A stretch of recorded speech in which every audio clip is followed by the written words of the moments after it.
Welcome to the Daily Dose. My name's Robert. It's my pal Susan. This is the Daily Dose. For those who are new to it, if you are, welcome. We are in the ever-present desire to get to 1,000 subscribers. So please hit that subscribe button, share it with friends, like and comment, all those good things. It means good stuff for all of us doing advocating in the Parkinson's world. How are you, Susan? I'm terrific. Thank you. Thank you. Yeah. I'm sort of laughing at the daily part of the daily dose because we've both been so busy. We haven't dailied it, but we've managed to just barely get something out there every day. Well, that's the point. And daily can mean different things, whether or not it means we meet every day or there is daily content, right? We're making this up as we go because this is a very new thing. We started this back in about May, and it was just the idea that, hey, we're saying a lot of things that I think the community would benefit from hearing. So we started recording it and putting it up.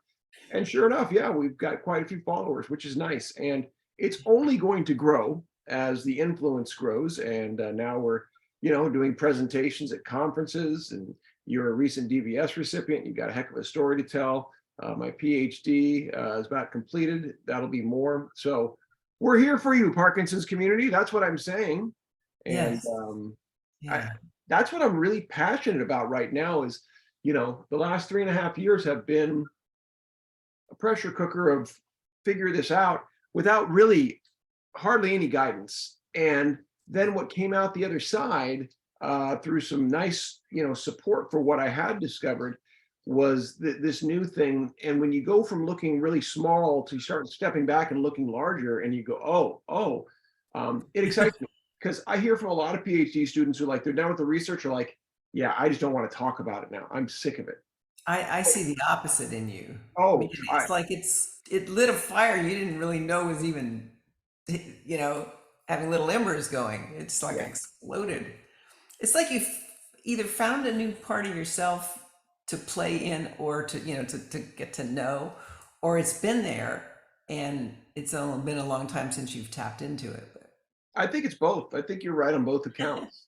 Okay. It's Okay. both latent and present at the same time, right? It's given me opportunity to bring forth some things that maybe had sat, the presentational stuff, the stage things that I love doing. And figured, oh well, that just may not be a big part of this. And now with the keynote speeches and presentations, especially the way they're being done, people go, oh, that's pretty cool. Actually, you got a different voice in the community. Yeah, and I'm looking at it, I'm reflecting on it from the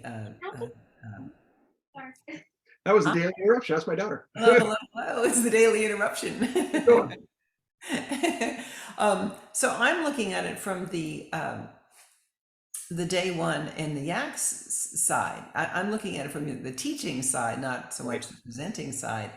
And I'm just in the last few months, there's maybe many months, 6 or 8 or 10, so much more like academic basis for what you're bringing to your classes, but not so erudite that people can't play, get play with you. I love the way you said that because I think early on, I was really, as you know, trying to serve the masters that are the professors, right? And really within the department that I was in, very quantitative based professors, and say I have to. This is how it has to be done because they say so. And it Yeah. wasn't until the last year, 2.5 years into this, I started to release myself and go, it doesn't have to be that way. Qualitative research is legitimate, and this is in fact a burgeoning part of it, and it's always a balance, right? I'm not arguing only for qualitative. I'm arguing for mixed methods and respect for voices to be heard at the level and the quality with which they speak. With, like you said, that requires the language that people speak, not jargon. And you ran into a master who actually was doing what your instincts said when you ran into Brene Brown. And Yeah, 100%. It changed everything for me because not only was I excited when I saw her, then I said, and she's a PhD, and she's walked the same steps, and yeah, her work applies. Oh, wait, cool. storyteller? She's a what? She's Yeah, a, she she, calls herself a storytelling oh researcher. my God, right. Dr. Storyteller. Such a Yeah, good, that was so empowering. well, and I know we're nearing the end of this, but I just want to say the reflection in you as well is the idea of stepping into our authentic selves, right? You've heard that from me, you've heard that from Chip and others too, about finding that authentic self, that voice to be that person, because it's real and the world needs But only in five, we only give it 5 minutes for it. right now. All right, that's your dose. We'll see you next time.